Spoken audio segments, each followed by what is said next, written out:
"A whistle, and I'll come to you, my lad." "I suppose you'll be getting away pretty soon, now full term is over, Professor?" said a person not in the story to the Professor of Ontography, soon after they had sat down next to each other at a feast in the hospitable hall of St. James's College. The Professor was young, neat, and precise in speech. "Yes," he said, "my friends have been making me take up golf this term, and I mean to go to the East Coast. In point of fact, to Burnstow. I dare say you know it. For a week or 10 days to improve my game. I hope to get off tomorrow." "Oh, Parkins," said his neighbour on the other side, "if you are going to Burnstow, I wish you would look at the site of the Templars' Preceptory and let me know if you think it would be any good to have a dig there in the summer." It was, as you might suppose, a person of antiquarian pursuits who said this, but since he merely appears in this prologue, there is no need to give his entitlements. "Certainly," said Parkins, the Professor. "If you will describe to me whereabouts the site is, I will do my best to give you an idea of the lie of the land when I get back, or I could write to you about it, if you would tell me where you're likely to be." "Don't trouble to do that, thanks. It's only that I'm thinking of taking my family in that direction in the long, and it occurred to me that, as very few of the English preceptories have ever been properly planned, I might have an opportunity of doing something useful on off days." The Professor rather sniffed at the idea that planning out a preceptory could be described as useful. His neighbour continued, "The site, I doubt if there is anything showing above ground, must be down quite close to the beach now. The sea has encroached tremendously, as you know, all along that bit of coast. I should think, from the map, that it must be about 3/4 of a mile from the Globe Inn at the north end of the town. Where are you going to stay?" "Well, at the Globe Inn, as a matter of fact," said Parkins. "I have engaged a room there. I couldn't get in anywhere else. Most of the lodging-houses are shut up in winter, it seems. And as it is, they tell me that the only room of any size I can have is really a double-bedded one, and that they haven't a corner in which to store the other bed, and so on. But I must have a fairly large room, for I'm taking some books down and mean to do a bit of work. And though I don't quite fancy having an empty bed, not to speak of two, in what I may call for the time being my study, I suppose I can manage to rough it for the short time I shall be there." "Do you call having an extra bed in your room roughing it, Parkins?" said a bluff person opposite. "Look here, I shall come down and occupy it for a bit. It'll be company for you." The Professor quivered, but managed to laugh in a courteous manner. "By all means, Rogers, there's nothing I should like better. But I'm afraid you'd find it rather dull. You don't play golf, do you?" "No, thank heaven," said rude Mr. Rogers. "Well, you see, when I'm not writing, I shall most likely be out on the links, and that, as I say, would be rather dull for you, I'm afraid." "Oh, I don't know. There's certain to be somebody I know in the place. But, of course, if you don't want me, speak the word, Parkins. I shan't be offended. Truth, as you always tell us, is never offensive." Parkins was indeed scrupulously polite and strictly truthful. It is to be feared that Mr. Rogers sometimes practised upon his knowledge of these characteristics. In Parkins's breast there was a conflict now raging, which for a moment or two did not allow him to answer. That interval being over, he said, "Well, if you want the exact truth, Rogers, I was considering whether the room I speak of would really be large enough to accommodate us both comfortably, and also whether, mind, I shouldn't have said this if you hadn't pressed me, you would not constitute something in the nature of a hindrance to my work." Rogers laughed loudly. "Well done, Parkins," he said. "It's all right. I promise not to interrupt your work. Don't you disturb yourself about that. No, I won't come if you don't want me, but I thought I should do so nicely to keep the ghosts off." Here he might have been seen to wink and to nudge his next neighbour. Parkins might also have been seen to become pink. "I beg pardon, Parkins," Rogers continued. "I oughtn't to have said that. Forgot you didn't like levity on these topics." "Well," Parkins said, "as you have mentioned the matter, I freely own that I do not like careless talk about what you call ghosts. A man in my position he went on, raising his voice a little, cannot, I find, be too careful about appearing to sanction the current beliefs on such subjects. As you know, Rogers, or as you ought to know, for I think I've never concealed my views—" "No, you certainly have not, old man," put in Rogers, sotto voce. "I hold that any semblance, any appearance of concession to the view that such things might exist is equivalent to a renunciation of all that I hold most sacred. But I am afraid I have not succeeded in securing your attention." "Your undivided attention," was what Dr. Blimber actually said, Rogers interrupted, with every appearance of an earnest desire for accuracy. "But I beg your pardon, Parkins, I'm stopping you." "No, not at all," said Parkins. "I don't remember Blimber. Perhaps he was before my time, but I needn't go on. I'm sure you know what I mean." Yes, said Rogers rather hastily. "Just so. We'll go into it fully at Burnstow, or somewhere." In repeating the above dialogue, I have tried to give the impression, which it made on me, that Parkins was something of an old woman, rather hen-like, perhaps, in his little ways, totally destitute, alas, of the sense of humour, but at the same time dauntless and sincere in his convictions, and a man deserving of the greatest respect. Whether or not the reader has gathered so much, that was the character which Parkins had. On the following day, Parkins did, as he had hoped, succeed in getting away from his college and in arriving at Burnstow. He was made welcome at the Globe Inn, was safely installed in the large double-bedded room of which we have heard, and was able, before retiring to rest, to arrange his materials for work in apple-pie order upon a commodious table which occupied the outer end of the room, and was surrounded on 3 sides by windows looking out seaward. That is to say, the central window looked straight out to sea, and those on the left and right commanded prospects along the shore to the north and south, respectively.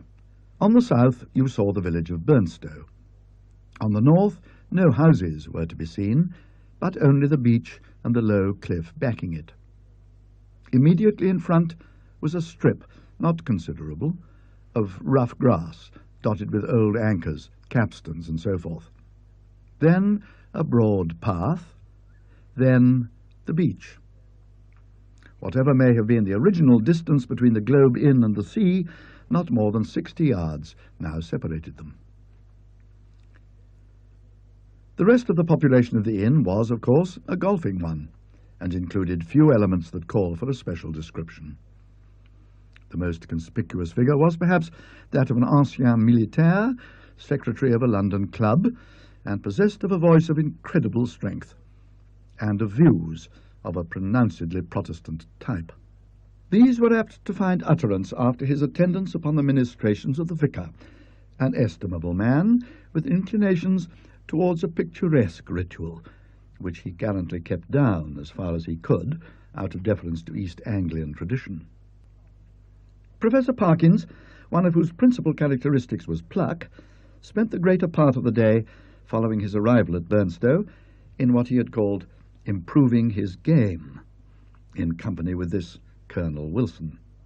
And during the afternoon, whether the process of improvement were to blame or not, I am not sure, the Colonel's demeanour assumed a colouring so lurid that even Parkins jibbed at the thought of walking home with him from the links.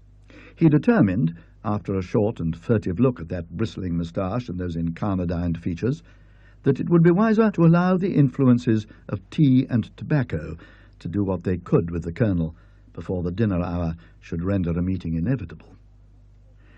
"I might walk home tonight along the beach," he reflected. "Yes, and take a look, there will be enough light for that, at the ruins of which Disney was talking.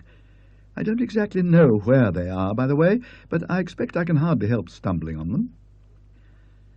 This he accomplished, I may say, in the most literal sense, for in picking his way from the links to the shingle beach, his foot caught partly in a gorse root and partly in a biggish stone, and over he went. When he got up and surveyed his surroundings, he found himself in a patch of somewhat broken ground, covered with small depressions and mounds. These latter, when he came to examine them, proved to be simply masses of flints embedded in mortar and grown over with turf.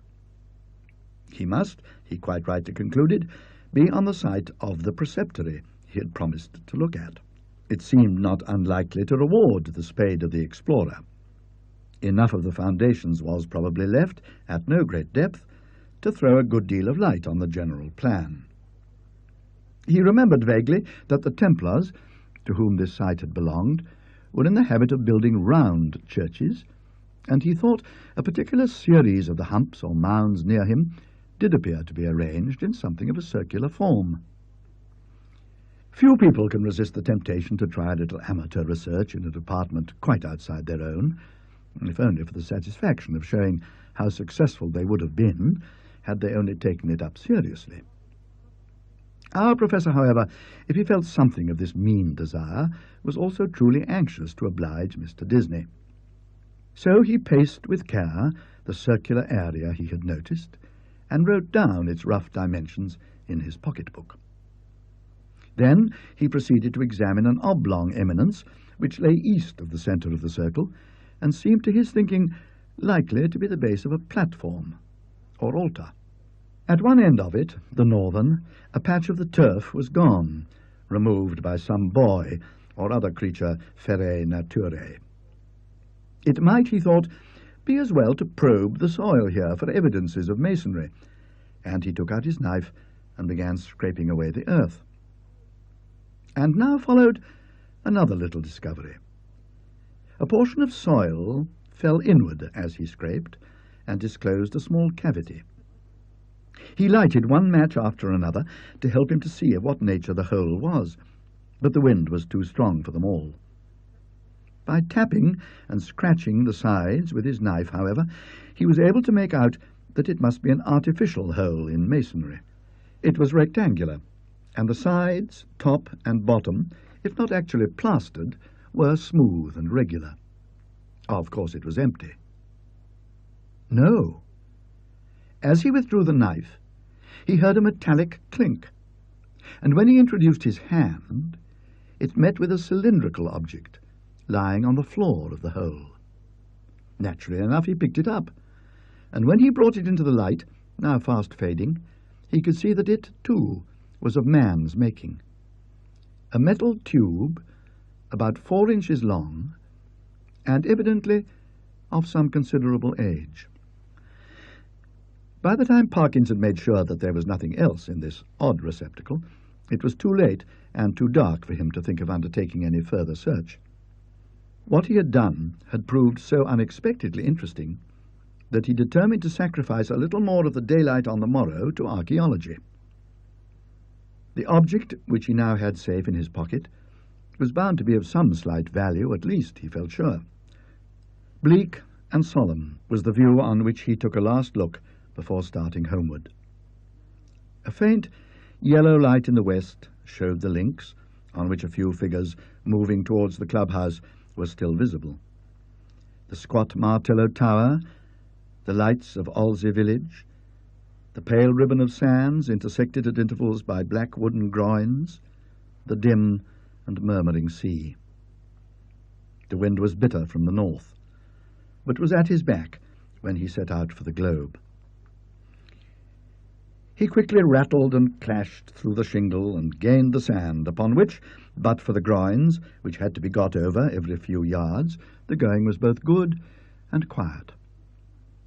One last look behind, to measure the distance he had made since leaving the ruined Templars' church, showed him a prospect of company on his walk, in the shape of a rather indistinct personage, who seemed to be making great efforts to catch up with him, but made little, if any, progress. I mean that there was an appearance of running about his movements, but that the distance between him and Parkins did not seem materially to lessen.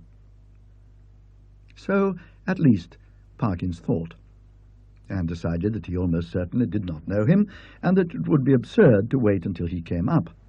For all that, company, he began to think, would really be very welcome on that lonely shore, if only you could choose your companion. In his unenlightened days, he had read of meetings in such places which even now would hardly bear thinking of. He went on thinking of them, however, until he reached home, and particularly of one which catches most people's fancy at some time of their childhood. Now I saw in my dream that Christian had gone but a very little way when he saw a foul fiend coming over the field to meet him. What should I do now, he thought, if I looked back and caught sight of a black figure sharply defined against the yellow sky, and saw that it had horns and wings? I wonder whether I should stand or run for it. Luckily the gentleman behind is not of that kind, and he seems to be about as far off now as when I saw him first. Well, at this rate, he won't get his dinner as soon as I shall. And, dear me, it's within a quarter of an hour of the time now. I must run. Parkins had, in fact, very little time for dressing. When he met the Colonel at dinner, peace, or as much of her as that gentleman could manage, reigned once more in the military bosom. Nor was she put to flight in the hours of bridge that followed dinner, for Parkins was a more than respectable player.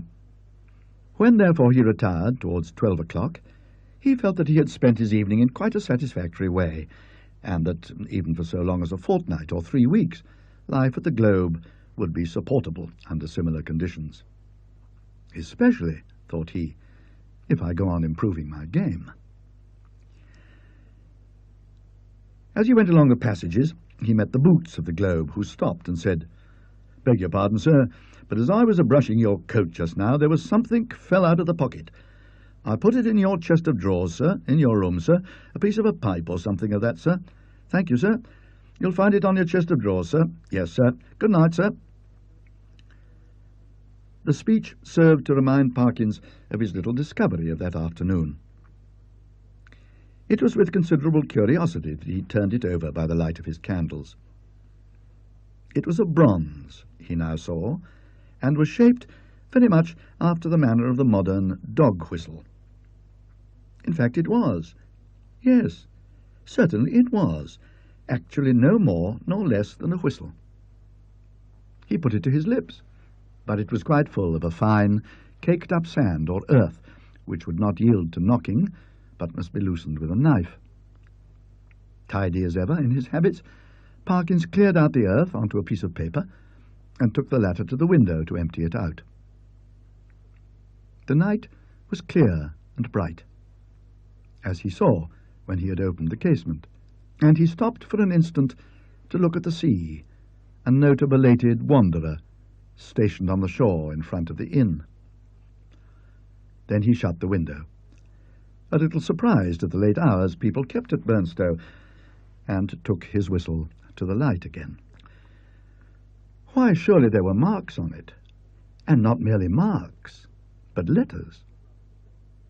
A very little rubbing rendered the deeply cut inscription quite legible, but the professor had to confess, after some earnest thought, that the meaning of it was as obscure to him as the writing on the wall to Belshazzar. There were legends both on the front and on the back of the whistle.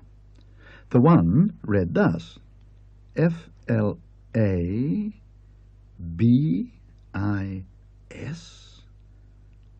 F-L-E-F-U-R.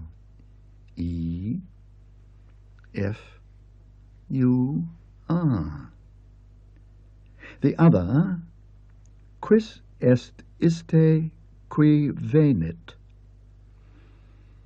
I ought to be able to make it out, he thought, but I suppose I am a little rusty in my Latin. When I come to think of it, I don't believe I even know the word for a whistle. The long one does seem simple enough. It ought to mean, "Who is this who is coming?"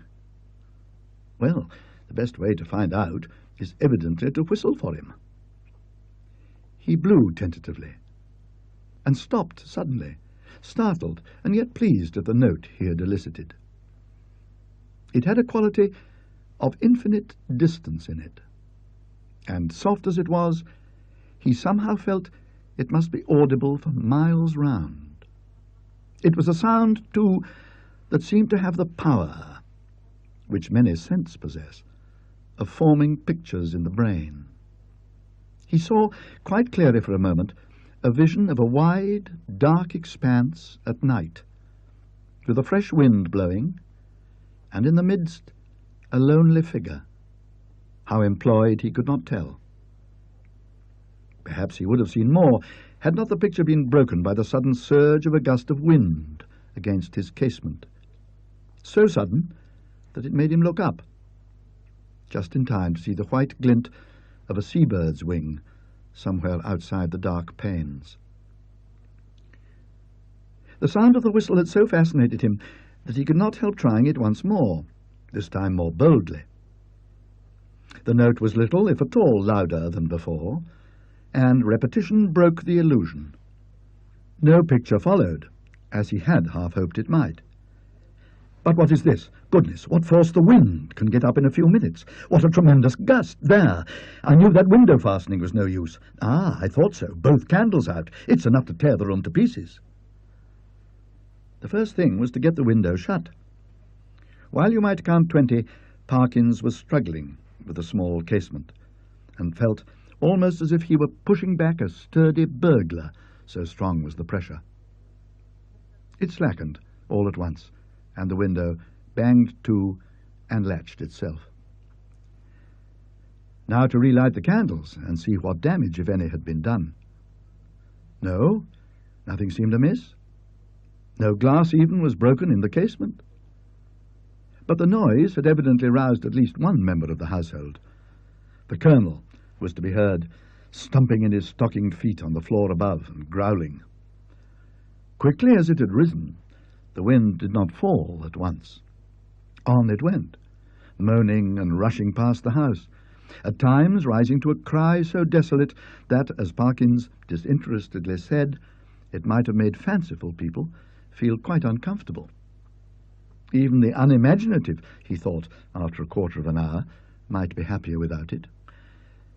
Whether it was the wind, or the excitement of golf, or of the researches in the preceptory that kept Parkins awake, he was not sure. Awake he remained, in any case, long enough to fancy, as I am afraid I often do myself under such conditions, that he was the victim of all manner of fatal disorders. He would lie counting the beats of his heart, convinced that it was going to stop work every moment, and would entertain grave suspicions of his lungs, brain, liver, etc. Suspicions which he was sure would be dispelled by the return of daylight, but which until then refused to be put aside. He found a little vicarious comfort in the idea that someone else was in the same boat. A near neighbour, in the darkness it was not easy to tell his direction, was tossing and rustling in his bed too. The next stage was that Parkins shut his eyes and determined to give sleep every chance. Here again, over-excitement asserted itself in another form, that of making pictures. Experto crede, pictures do come to the closed eyes of one trying to sleep, and are often so little to his taste that he must open his eyes and disperse them. Parkins's experience on this occasion was a very distressing one. He found that the picture, which presented itself to him, was continuous. When he opened his eyes, of course, it went, but when he shut them once more, it framed itself afresh, and acted itself out again, neither quicker nor slower than before.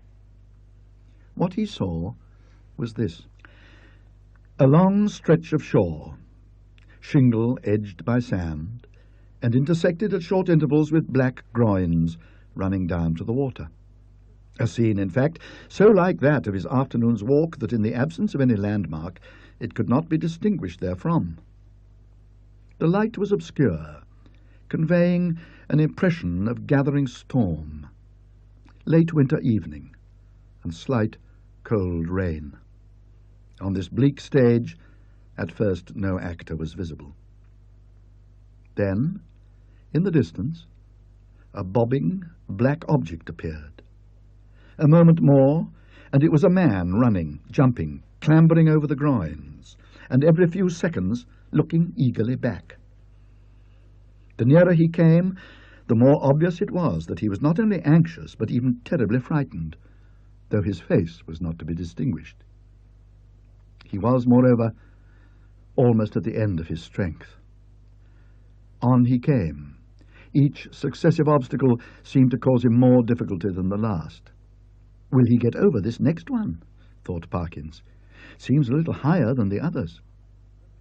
Yes, half climbing, half throwing himself, he did get over, and fell all in a heap on the other side, the side nearest to the spectator. There, as if really unable to get up again, he remained, crouching under the groin, looking up in an attitude of painful anxiety. So far no cause whatever for the fear of the runner had been shown. But now there began to be seen, far up the shore, a little flicker of something light-coloured, moving to and fro with great swiftness and irregularity. Rapidly growing larger, it too declared itself as a figure in pale, fluttering draperies, ill-defined. There was something about its motion which made Parkins very unwilling to see it at close quarters. It would stop, raise arms, bow itself toward the sand, then run stooping across the beach to the water edge and back again, and then, rising upright, once more continue its course forward at a speed that was startling and terrifying. The moment came when the pursuer was hovering about from left to right, only a few yards beyond the groin where the runner lay in hiding. After 2 or 3 ineffectual castings hither and thither, it came to a stop, stood upright, with arms raised high, and then darted straight forward towards the groin. It was at this point that Parkins always failed in his resolution to keep his eyes shut. With many misgivings as to incipient failure of eyesight, overworked brain, excessive smoking, and so on, he finally resigned himself to light his candle, get out a book, and pass the night waking, rather than be tormented by this persistent panorama which he saw clearly enough could only be a morbid reflection of his walk and his thoughts on that very day. The scraping of match on box and the glare of light must have startled some creatures of the night, rats or what not, which he heard scurry across the floor from the side of his bed with much rustling. Dear, dear, the match is out. Fool that it is.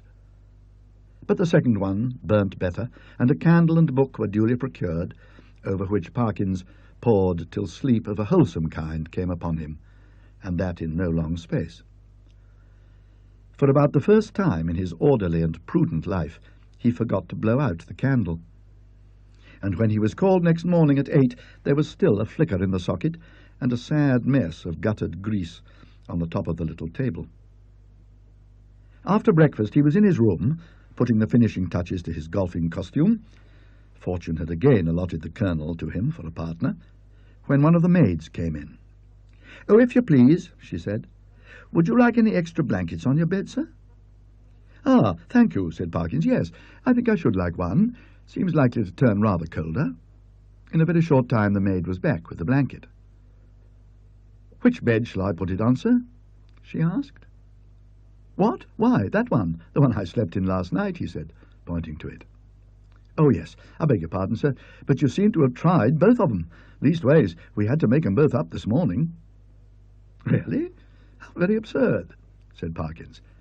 "I certainly never touched the other, except to lay some things on it. Did it actually seem to have been slept in?" "Oh, yes, sir," said the maid. "Why, all the things was crumpled and throwed about all ways, if you'll excuse me, sir.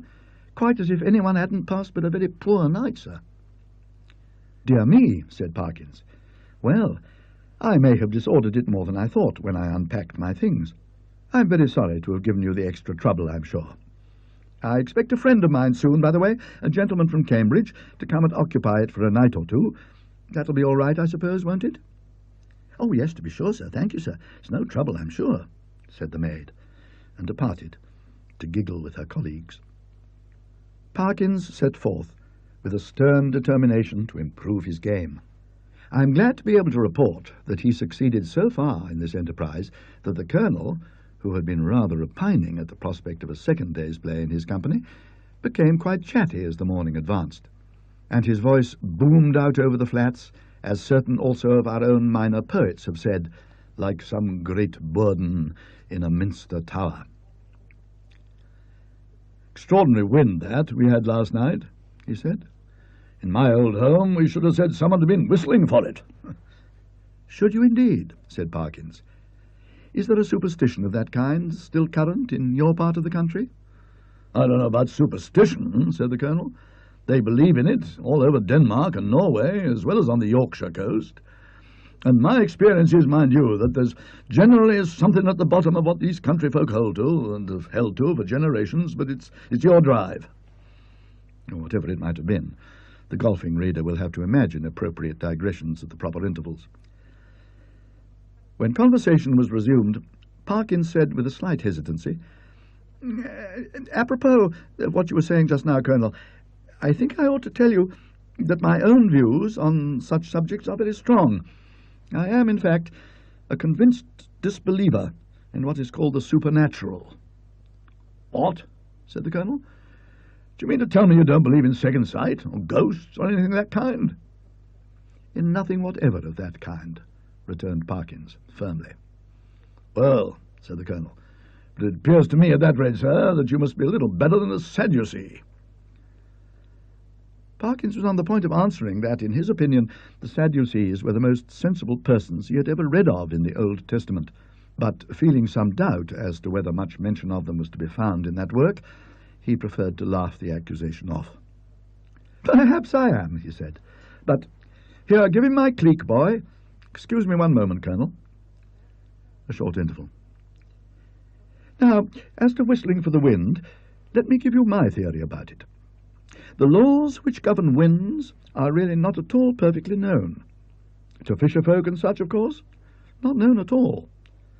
A man or woman of eccentric habits, perhaps, or a stranger, is seen repeatedly on the beach at some unusual hour, and is heard whistling. Soon afterwards a violent wind rises. A man who could read the sky perfectly, or who possessed a barometer, could have foretold that it would. The simple people of a fishing village have no barometers, and only a few rough rules for prophesying weather. What more natural than that the eccentric personage I postulated should be regarded as having raised the wind, or that he or she should clutch eagerly at the reputation of being able to do so? Now, take last night's wind. As it happens, I myself was whistling. I blew a whistle twice, and the wind seemed to come absolutely in answer to my call. If anyone had seen me—" The audience had been a little restive under this harangue, and Parkins had, I fear, fallen somewhat into the tone of a lecturer. But at the last sentence the Colonel stopped. "Whistling, were you?" he said. "What sort of whistle did you use? Play this stroke first." Interval. "About that whistle you were asking, Colonel, it's rather a curious one. I have it in my—" "No. I see I've left it in my room. As a matter of fact, I found it yesterday." And then Parkins narrated the manner of his discovery of the whistle, upon hearing which the Colonel grunted and opined that, in Parkins's place, he should himself be careful about using a thing that had belonged to a set of papists, of whom, speaking generally, it might be affirmed that you never knew what they might not have been up to. From this topic he diverged to the enormities of the vicar, who had that Friday would be the feast of St. Thomas the Apostle, and that there would be service at 11 o'clock in the church. This and other similar proceedings constituted in the Colonel's view a strong presumption that the vicar was a concealed papist, if not a Jesuit. And Parkins, who could not very readily follow the Colonel in this region, did not disagree with him.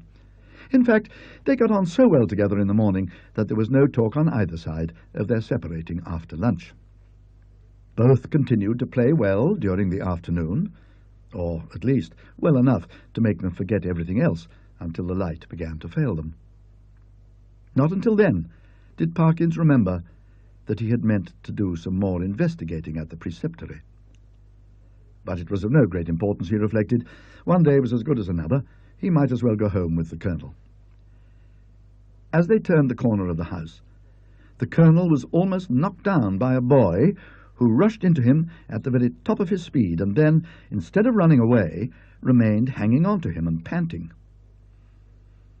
The first words of the warrior were naturally those of reproof and objurgation, but he very quickly discerned that the boy was almost speechless with fright. Inquiries were useless at first. When the boy got his breath, he began to howl, and still clung to the Colonel's legs. He was at last detached, but continued to howl. "What in the world is the matter with you?" "What have you been up to? What have you seen?" said the two men. "Oh, I've seen it wave at me out of the window," wailed the boy, "and I don't like it." "What window?" said the irritated Colonel. "Come, pull yourself together, my boy." "The front window it was, at the hotel," said the boy. At this point Parkins was in favour of sending the boy home, but the Colonel refused. He wanted to get to the bottom of it, he said. It was most dangerous to give a boy such a fright as this one had had, and if it turned out that people had been playing jokes, they should suffer for it in some way. And, by a series of questions, he made out this story. The boy had been playing about on the grass in front of the Globe with some others. Then they had gone home to their teas, and he was just going when he happened to look up at the front window and see it a-wiving at him. It seemed to be a figure of some sort, in white as far as he knew. Couldn't see its face, but it wived at him, and it warn't a right thing, not to say not a right person. Was there a light in the room? No, he didn't think to look if there was a light. Which was the window? Was it the top one or the second one? The second one it was, the big window, what got two little ones at the sides. "Very well, my boy," said the Colonel after a few more questions. "You run away home now. I expect it was some person trying to give you a start. Another time, like a brave English boy, you just throw a stone.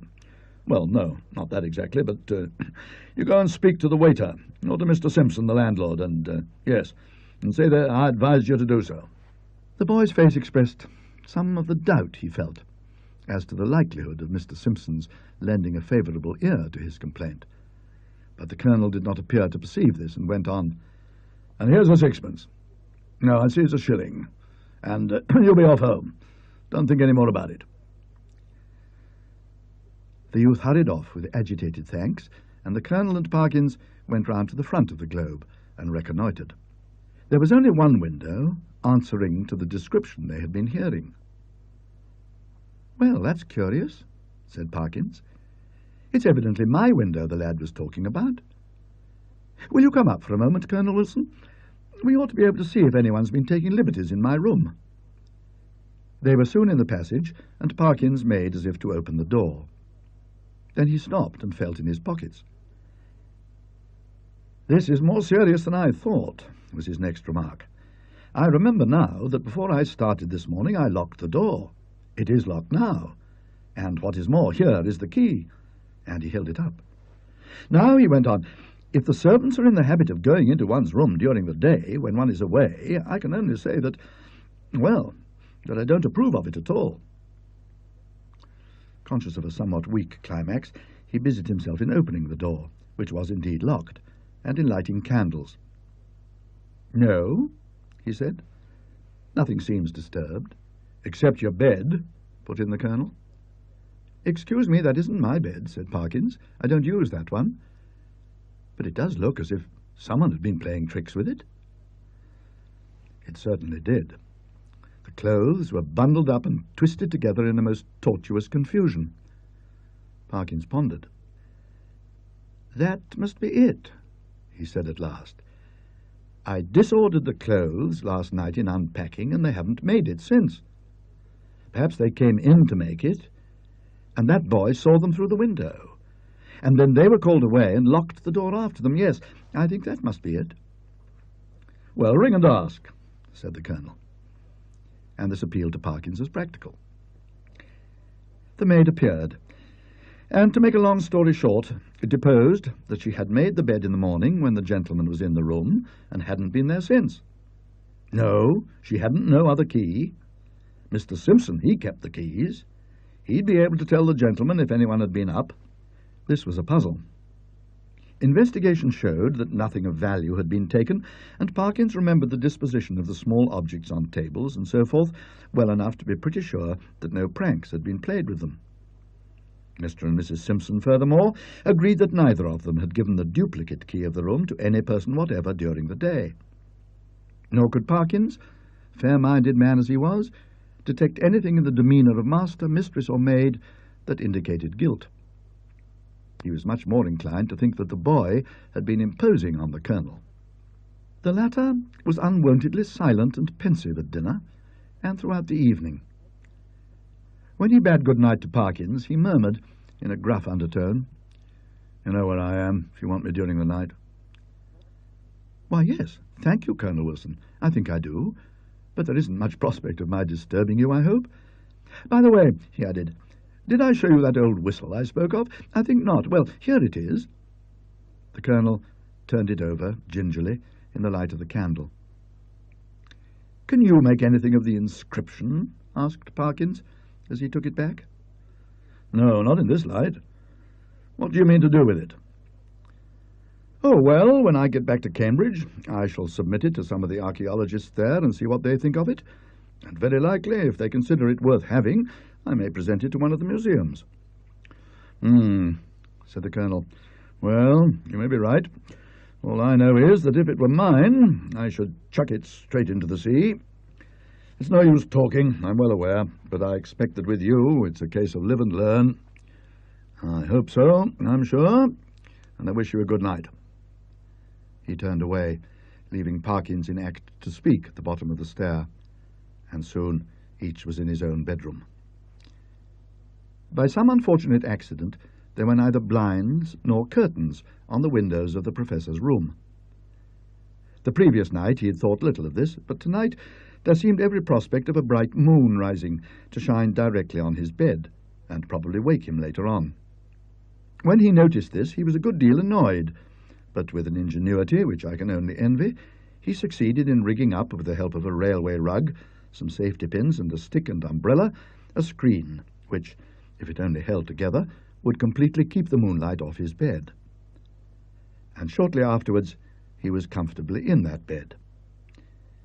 When he had read a somewhat solid work long enough to produce a decided wish for sleep, he cast a drowsy glance round the room, blew out the candle, and fell back upon the pillow. He must have slept soundly for an hour or more, when a sudden clatter shook him up in a most unwelcome manner. In a moment he realized what had happened. His carefully constructed screen had given way, and a very bright, frosty moon was shining directly on his face. This was highly annoying. Could he possibly get up and reconstruct the screen, or could he manage to sleep if he did not? For some minutes he lay and pondered over the possibilities. Then he turned over sharply, and with his eyes open, lay breathlessly listening. There had been a movement, he was sure, in the empty bed on the opposite side of the room. Tomorrow he would have it moved, for there must be rats or something playing about in it. It was quiet now. No, the commotion began again. There was a rustling and shaking, surely more than any rat could cause. I can figure to myself something of the professor's bewilderment and horror, for I have in a dream 30 years back seen the same thing happen. But the reader will hardly perhaps imagine how dreadful it was to him to see a figure suddenly sit up in what he had known was an empty bed. He was out of his own bed in one bound and made a dash towards the window, where lay his only weapon, the stick with which he had propped his screen.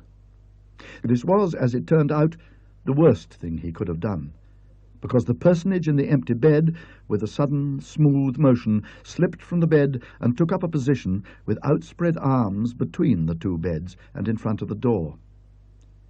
Parkins watched it in a horrid perplexity. Somehow the idea of getting past it and escaping through the door was intolerable to him. He could not have borne, he didn't know why, to touch it. And as for its touching him, he would sooner dash himself through the window than have that happen. It stood, for the moment, in a band of dark shadow, and he had not seen what its face was like. Now it began to move, in a stooping posture. And all at once the spectator realized, with some horror and some relief, that it must be blind. for it seemed to feel about it with its muffled arms in a groping and random fashion. Turning half away from him, it became suddenly conscious of the bed he had just left, and darted towards it and bent over and felt the pillows in a way which made Parkins shudder, as he had never in his life thought it possible. In a very few moments it seemed to know that the bed was empty, and then, moving forward into the area of light and facing the window, it showed for the first time what manner of thing it was. Parkins, who very much dislikes being questioned about it, did once describe something of it in my hearing, and I gathered that what he chiefly remembers about it is a horrible, an intensely horrible face of crumpled linen. What expression he read upon it, he could not or would not tell, but that the fear of it went nigh to maddening him is certain. But he was not at leisure to watch it for long. With formidable quickness, it moved into the middle of the room, and as it groped and waved, one corner of its draperies swept across Parkins's face. He could not, though he knew how perilous a sound was, he could not keep back a cry of disgust, and this gave the searcher an instant clue. It leapt towards him upon the instant, and the next moment he was halfway through the window, backwards, uttering cry upon cry at the utmost pitch of his voice, and the linen face was thrust close into his own. At this, almost the last possible second, deliverance came, as you will have guessed. The Colonel burst the door open and was just in time to see the dreadful group at the window. When he reached the figures, only one was left. Parkins sank forward into the room in a faint, and before him on the floor lay a tumbled heap of bedclothes. Colonel Wilson asked no questions, but busied himself in keeping everyone else out of the room and in getting Parkins back to his bed, and himself, wrapped in a rug, occupied the other bed for the rest of the night. Early on the next day, Rogers arrived, more welcome than he would have been a day before, and the three of them held a very long consultation in the professor's room. At the end of it, the Colonel left the hotel door carrying a small object between his finger and thumb, which he cast as far into the sea as a very brawny arm could send it. Later on, the smoke of a burning ascended from the back premises of the Globe. Exactly what explanation was patched up for the staff and visitors at the hotel, I must confess I do not recollect. The professor was somehow cleared of the ready suspicion of delirium tremens, and the hotel of the reputation of a troubled house. There is not much question as to what would have happened to Parkins if the Colonel had not intervened when he did. He would either have fallen out of the window, or else lost his wits. But it is not so evident what more the creature that came in answer to the whistle could have done than frighten.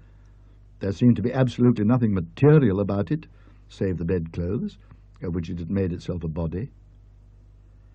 The Colonel, who remembered a not very dissimilar occurrence in India, was of opinion that if Parkins had closed with it, it could really have done very little, and that its one power was that of frightening.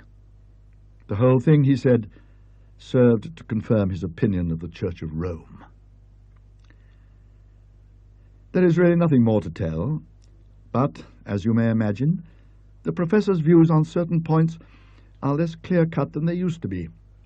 His nerves, too, have suffered.